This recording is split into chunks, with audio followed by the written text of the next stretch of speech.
This is going to be another video talking about the new striker cards. I was actually lucky enough to play against a good Memento player a few times over the past few days. So I'll just start with I won't go over all the games because it's Memento and it would take too long. But I'll just start with game 1.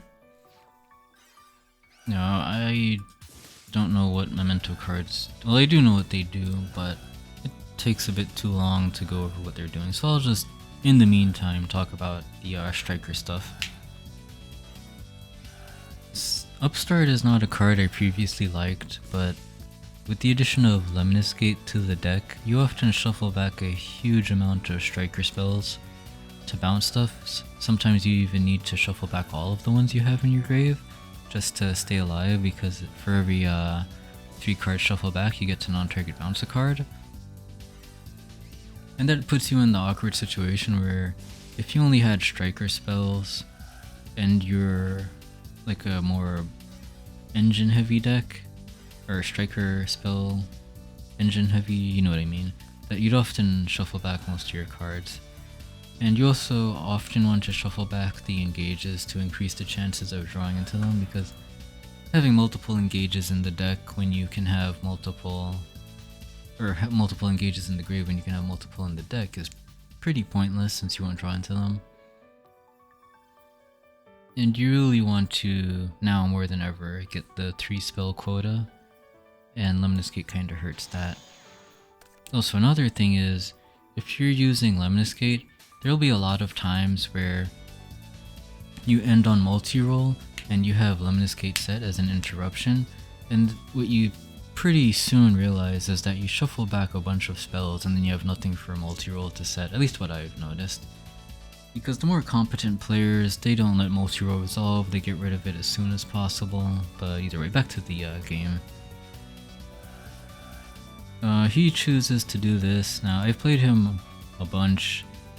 He probably knows I'm on striker since I used Upstart, and he does this right away, so in case I draw into Widow, he doesn't have to worry about it later. Either way, gonna continue. He summons the Witch, which adds the Twin Dragon for follow-up. I go Raigeki.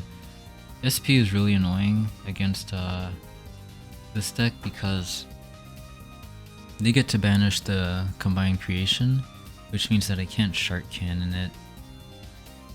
But not that you would want to do that. You'd want to Shark Cannon Akihiro, and since you can get back banished cards, like you'd have to banish Akihiro and then Combined Creation. But either way, he does his Memento stuff,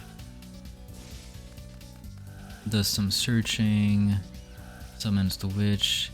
I think he summons this so this would be live. Now, I summon Ray after activating multi-roll, and he is running Final Bringer, extremely annoying. But I guess it has good Memento synergy. I go for the attack, he summons Sleepy, I tag out into this. I mean, there wasn't really a point in doing it yet, but I guess it's fine. Sorry. I add an engage. I was kind of worried about Droll, since he hasn't used... Well, I mean, he hasn't had the chance to use Ash yet. But he didn't Ash there. Either way, I do this. Now, I searched the jamming waves because a set card in Memento is often like such a huge problem, if like, that's probably the best way to put it. Because Bone Party on his turn would let me know he already has a way to dodge my interactions, and they already have, like, this deck plays Darkblade, which is another way to dodge interactions. He has SP coming back. Well, Darkblade doesn't dodge, he just gets rid of back row, and he has SP coming back. So even if he is able to just flip this right away to avoid the jamming waves on this, I think that it's fine, because if I searched Afterburners, what he's going to do is just chain this and pop both, and then I still don't deal with the back row. So this is one of those situations. Like, I personally like running the other striker spells like Eagle Booster, Area Zero, and Jamming Waves, and this is one of the situations where having it in the deck helps you win a lot. There are other cards you can search, but I feel like this is the best one for the situation. Now, if he finally uses the Ash, you're probably wondering why he didn't use it on Engage.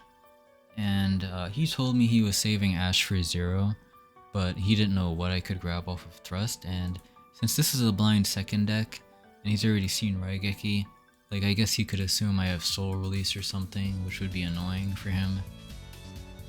So I guess it makes sense that he would Ash this. Like there are all sorts of weird stuff in Best of 3 that you could search, so I think it's fine to Ash that, and it's probably correct. But either way, I do this. I search for Lemnis, do a bunch of searching. Now I go for this because I have to get rid of this. Like what I said before, they can normal Darkblade pop a back row, they have SP to dodge a back row, they can have one party to dodge an interaction, and I can't have this guy able just here for free able to pop a back row. Like that's like what I listed is just 4 ways that they have to deal with the back row, so it's like super important to keep Memento off of every single back row interaction in this matchup, I think, if you can't kill them.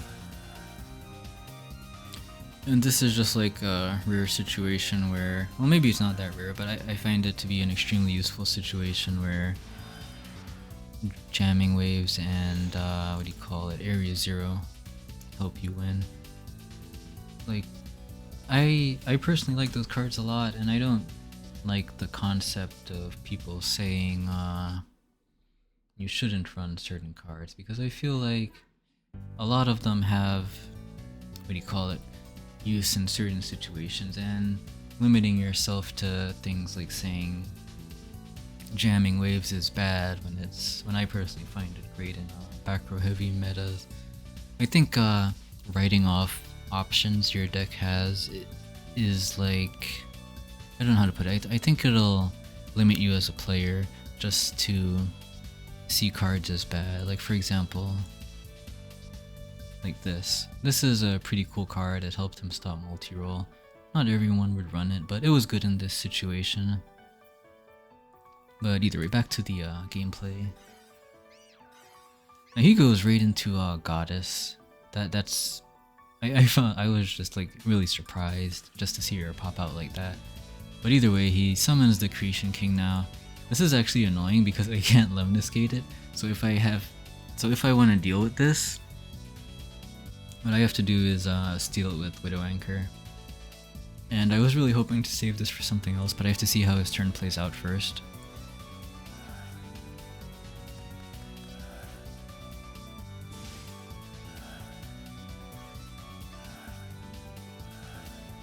Now this lets the level 9 or higher Mementos attack directly, and that puts me in a really awkward situation, because if he's able to get to access code and pop the back row, he just has to have this on board, and its summon isn't once per turn.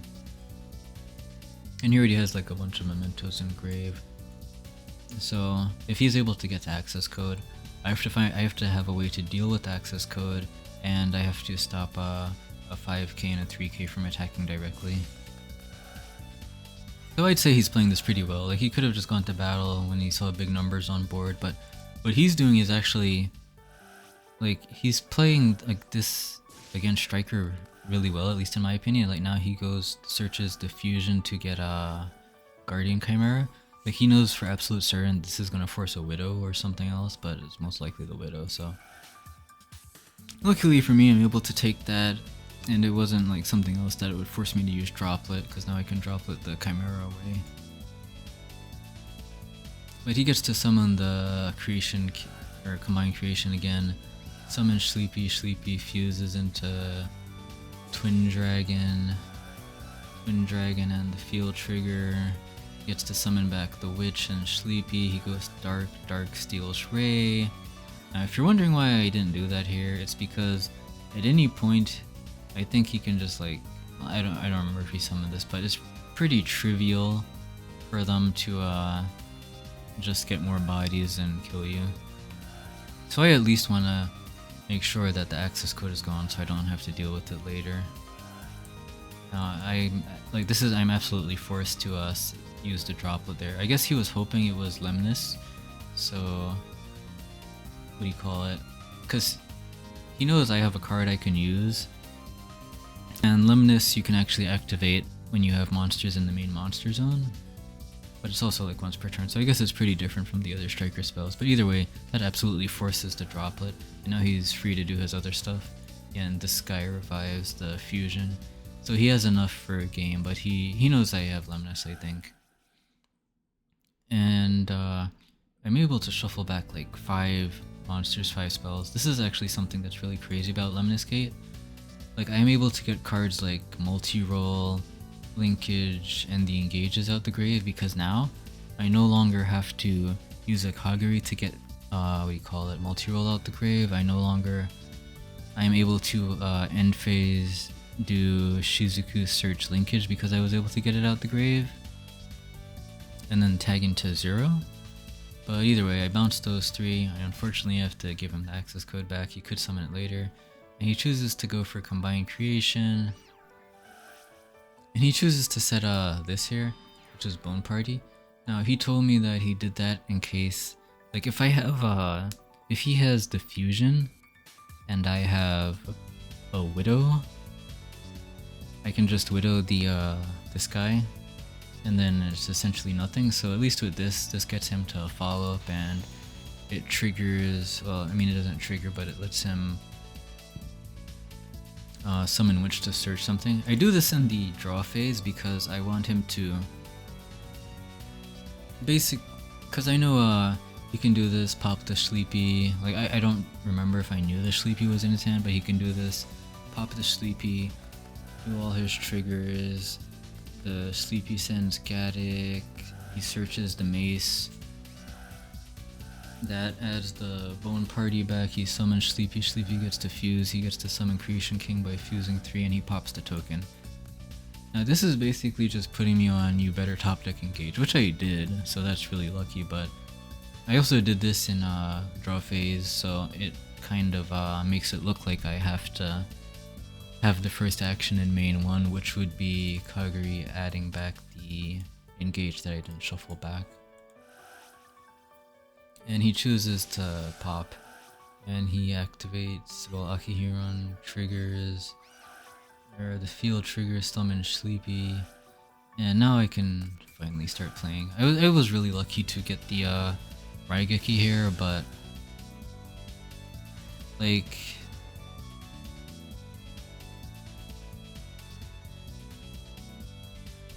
one Ray is OTK, but he has 11k because I used 3 upstarts, so I can't go for it. I go for Kagari, add back the engage for more damage because he had a bunch of life. I can finally get multi-roll into rotation because I assume all his stuff is gone. And this is actually something that's new. Like, now in the end phase, you get to go Shizuku search linkage, and then tag out into 0, 0 searches something, which in this case is Shark Cannon. Then you get to banish Akihiro. Like, I could banish this guy, but if he's banished, Akihiro can kind of just add him back, so it's kind of pointless. You have to get rid of both, and I think this one's way more important to get rid of. But either way, I get to set 2. But like I was saying, Shizuku basically got a huge upgrade since you can tag her out with linkage into 0 now. And I'll continue for now. I do this right away so he can't, like, it's an inherent summon, so I don't want that coming back. And this is what I was saying, Darkblade gets to pop a back row. He goes for the Lemnis, I guess because he knows what it is and he doesn't want it triggering again. He knows I have 4 monsters. If I tribute this, it would be 5. So that's like, and I'm pretty sure I have 5, yeah, I have 5 striker spells. So I guess he doesn't want to deal with a bounce 3 right now. I guess he's assuming whatever I have set is less dangerous than a bounce 3, and I'd have to agree. I could have tagged out and popped that, but I think with Memento you have to save your stuff for as late as possible. He goes Chaos Angel, banish the last back row. I guess he was hoping to win this turn. I mean, I guess it's also correct because he could try to banish multi-roll, but I think with the way Striker is now, they can survive off just Zero and Lemnis and Kagari looping each other. So even if multi-roll is gone, it's not the end of the world. But what he did here is actually insanely smart. He forced it in such a way that he has Twin Dragon on board here. If I tag Zero out and pop it, he gets to summon Sleepy. Sleepy goes into what do you call it? Creation King. But I mean, I guess I don't remember the Sleepy in his hand. But either way, he would be able to get that back. He'd be able to do a bunch of stuff. But this puts it in such a position that, like, I mean, I could have tagged out into Amatsu here, so when he attacks, I pop Rose and that. But if he's able to deal with this, like if he has Sleepy in hand, which he does, he would be able to summon something, then pop Amatsu, then I just have nothing because he could pop the multi-roll after. So I think what he did here is smart. This forces me to go for the engage in the grave, so I have follow-up. And it also puts it in a situation such that this has the effect where stuff that are destroyed by mementos in battle are banished. So he puts it in a situation where he's actually able to banish Rose, so he doesn't have to worry about Zero for the rest of the game. So what he did here is like really amazingly played, and I find that impressive. But either way, he goes Bone Party, that thing triggers, he summons back a Dark Blade, he goes Sleepy, which summons and summons the Creation King. That kills Kagari, and he's able to use the quick pop to pop the multi-roll. So this is basically just putting it on my multi-roll draw, or what do you call it, engage draws, and I do draw another engage, which is really lucky, but I have been shuffling these things back, and off the engage I get the goods into Black Goat Laughs, which is kind of a really lucky draw. And this is another crazy thing about Lemnis Gate, like you can do this. Now the things I'm putting back are like actually insane. I'm able to get the linkage out the grave in case I need to add it again in the end phase with Shizuku. I'm able to put this back so I don't have to waste a Kagari on adding it back from grave. I can add an engage instead and then search it for an extra draw. But either way, I do this, I get to bounce his back row and his thing.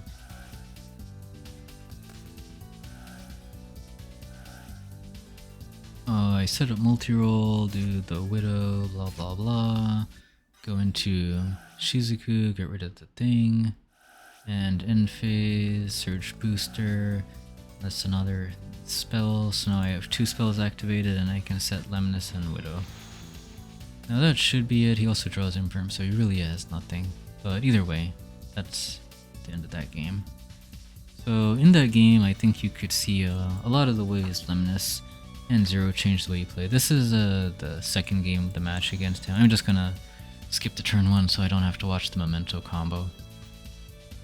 Now this hand is not that great because, as you can see, he has SP and, well, like if I use Raigeki, he can just SP Combine Creation and that, so it's not in, I'm not able to soul release it.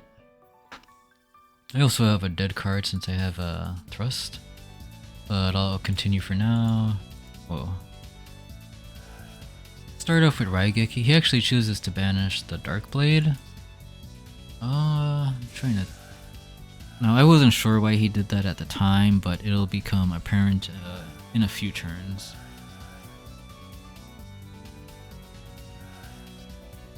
Now, he ashes this. I guess he just wanted to keep me off engage, so I guess that's fine since I haven't shown I had a starter yet.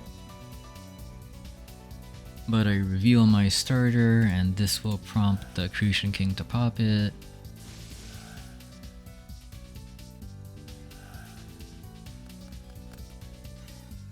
Go into Ray adds this back. Now, against Memento, at least from what I've noticed, most lists don't run Imperm or Veiler.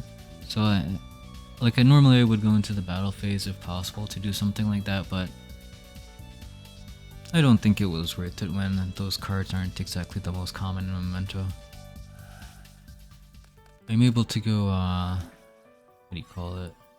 Engage, This being able to search engage is also crazy because it's basically like you search engage, which searches a card, and you get a free draw. So this thing is basically a +2.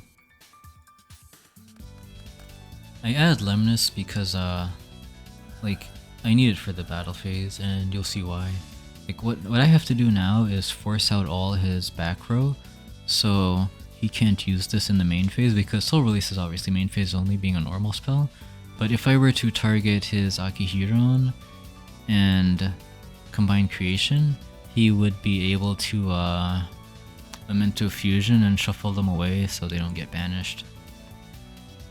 But he put that thing there in Grave, I guess, as really good bait for what you'll eventually see. I guess to make me tunnel vision into Shark Cannoning his stuff. But either way, all this stuff happens, and this is my only way of getting rid of this card now, which I unfortunately have to use it. So I use Lemnis, shuffle some stuff back. Now this is actually such a good mind game on his part because like he put that there, these two here, knowing that I would go out of my way to get rid of them. And for me to do that, I would have to get rid of the Mementolan Fusion. So that just means, and the way it was lined up, I had to use this, so that's one less interruption I have on his turn. And I finally used this, thinking I cut off a lot of his engine, and I set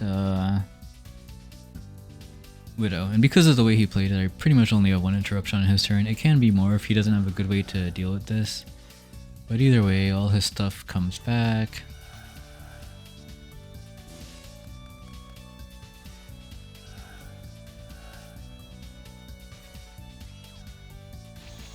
And it's finally my turn, or his turn again. Now, this is what I was saying, this deck is able to easily force stuff. I use it on the SP, but he just tags out. I mean, I guess Rake comes back, and I tag into 0 to be ready in case he uses something. And what he does is Thrust, Search, Thunder Dragon, Fusion. And if you remember, in game 1 I did like Shark Cannon, reset, then Shark Cannon again to banish his 2. So he's like set all that up knowing he had the Thrust for Thunder Dragon Fusion, so I was like completely use all my resources to get rid of it. And I think that's a really genius play because like you really don't see stuff like that in Best of 1. Like he sided this in knowing that someone could side in a bunch of banish hate to rip apart his graveyard, and he has the one specific way to shuffle them back and bring out the Twin Dragon, which I think is pretty smart. This is a pretty genius play. I got outplayed pretty hard here. And this guy is a really good player. But either way, it's pretty much over at this point. There is no sequencing of stuff I can do to stop Memento when they're this far ahead. Like I just use this, it doesn't matter what I pop, I know that's unaffected and it won't do anything, I just use it anyway. Go into Azalea, try to pop his thing, he goes Chimera, pops something, now he has more than enough, he just summons the Combined Creation and it's over. As you can see, he played that really well. Now the third game, it's not as impressive, I think. I'll just skip to the end. This time there's no SP, he chose to end on Abao Aku.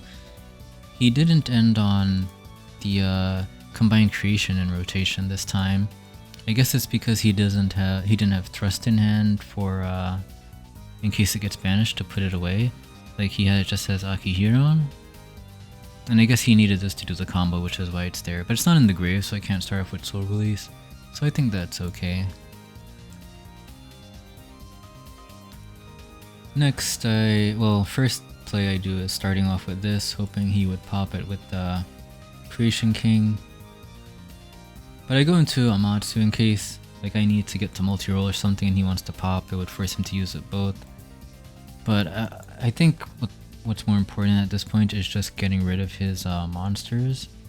So So I choose to search Afterburners and use it on this. He chooses to use it to pop my monster, which I guess is smart since I don't have Ray in the grave. So that's like a 2 for 2 trade. And there's one more monster interrupt or pop. I draw into Lightning Storm, I get to force all the back row, which is really lucky, honestly.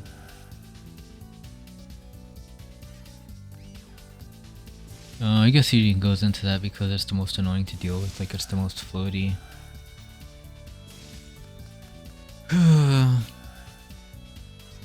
But for the first time in like 3 games, I'm actually able to establish a board without much interruption. And he doesn't have any hand traps, which is also lucky. I'm able to get to multi-roll. I go for that, do the usual. Like he could have used the Creation King there to pop the multi-roll right away, but like I guess he knows I have Widow. But the point where Widow activates is where you absolutely have to do it, and I guess he doesn't want it to get more out of hand, so even though he knows it's getting negated, I have to use it right away. But either way, he actually used this effect that lets level 9 or higher Mementos attack directly. And I actually learned in this game that it affects both players' Mementos, it's just like level 9 or higher Mementos, it doesn't say yours, so either way. Able to steal a bunch of stuff, summon Ray from deck, attack over, he goes Sleepy, activates. Summons a Twin Dragon because it's the most annoying one to float. Adds his fusion back for follow-up, I get to attack directly, which is pretty cool. Don't have to waste a 3k attack on one of the small guys. Get to pop that. Now I don't want that summoning anything because there's just way too much. It's already going to be a nightmare linking all this stuff off if I can't win. And I choose to tag out, pop that. I still have the Ray tag, so I attack, and he gives up. Like, I mean, I guess it might not have been over completely, but the way it was like really hard for him to come back, I think. So I guess giving up there is fine. He would just have 500 life points left, I think. But yeah, that's that. There were some more. I did win match 3. I think I lost this match. I think I won that one. There was one more, but I didn't feel like looking through all those to find it. And I think I lost it though. But yeah, those are just some ways the new support is used. I think this is the list I was using. Actually, I don't think I had these at the time. I put Threatening Roar in because I unfortunately had to keep playing against like Fiendsmith, Kashtira Tenpai, and that deck, it actually kills through D barrier, which is annoying. I didn't want to have to run, what do you call it, Threatening Roar, but I just put it in because that deck seemed to be popular for the day. This list probably isn't optimal, but it's what I was using. And this is TCG Blind Second Board Breaker. I think Hand Trap version is also really good. But what I've learned from playing with Lemniscate and Zero and Amatsu is that this guy doesn't come up that much. I actually think Kaina comes up more than he does, or at least with the way I play. Lemniscate has the most absurd recycling value. Like, if you can get Lemniscate in rotation and keep recycling your Kagaris and multi-rolls, you can actually grind literally forever because of the way it loops. As long as you don't like banish Lemnis to use the Link Summon effect. Like, I think if Striker gets ahead and they're able to set up Lemniscate, it's impossible for other decks to outgrind them, except like maybe probably like Labyrinth if they get like EEV or some other stuff to mess with your engine into rotation. I really found an increased value in cards like this, not just because of like Detonator, like this Send Black Goat, but this sending Lemnis to be able to, what do you call it, use the Grave Link effect when you're doing plays is kind of nice. I also just like that it's a spell. You can send stuff you want to add with Kagari. And if you get Drolled and you have like this, you can send something, add it with Kagari. And then if you have like this, you can also like, I mean, I guess that's just getting a bit too ahead of myself, but it gives you good ways to play around Droll with this and Kagari in case like you get drolled on the search on one of them. I don't know. I just like the card. Upstart became more valuable in cards like Droplet, Raigeki, things you can freely activate because Lemnis can often shuffle back a bunch of striker spells.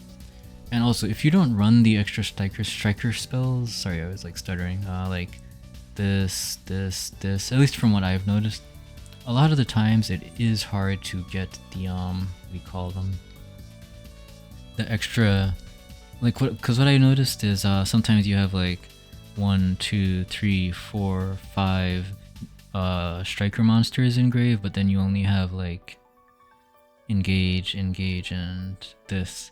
So you only wind up being able to shuffle back 3 spells.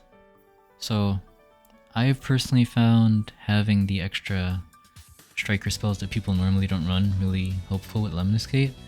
And if you don't run them, I think your evaluation of Lemnis Gate may change, but I don't know. I think you could just deck build how you want, but don't, I guess, fall into the pitfalls of thinking that some cards are bad and you should stick to some predefined way of deck building. Also, what do you call it? This card. I tested this a lot with the new cards, and it can win you a lot of games, but I feel like against a lot of the newer decks, without Zero, you often have a much smaller chance of winning, and this thing banishing Rose actually hurts so much now because it cuts your plays off a lot. Like, you could just win with Lemnis and I guess Widows, like how you would normally play, but like I was using this for a bit. Right now I'm trying it without it. Like, I don't know, I just really don't like Desires anymore after, like, I guess you could run more Roses, but Rose is not a card you ever want to draw. Also, I think the Mirror is like completely awful now. It's so easy to kill. Like, I already didn't like the Mirror for this deck after Linkage came out, but I don't know, I just think the Mirror for this deck is ruined because of Zero. Trying to think what else. I've noticed that the better players, they will often just banish Rose, so it turns off Zero for the rest of the game. Like, if they see her like in rotation, they'll just go into SP or something. So that's something to keep in mind. It did make me want to run Cyanos just to get her back in situations like that, but with the way the extra deck is, I genuinely use all these cards. I know some people don't use Engage Zero or Typhon, but I personally find all these cards useful, and I don't think just having a Link 1 for Cyanos when she gets hand trapped like justifies running her over cards I know will be more useful. I've tried 2 Kagari, but it actually does backfire a bit. The only cards I really do miss are 2nd Hayate and 2nd Shizuku, but I feel like it's not the end of the world when you have Lemnis Gate. And I know I only went over some Memento games. I could try going over some more some other time, but Memento is like really exhausting. It takes forever, and today's really hot, so thanks for watching. Maybe I'll go over some other games that show more ways the cards were used, but either way, thanks for watching.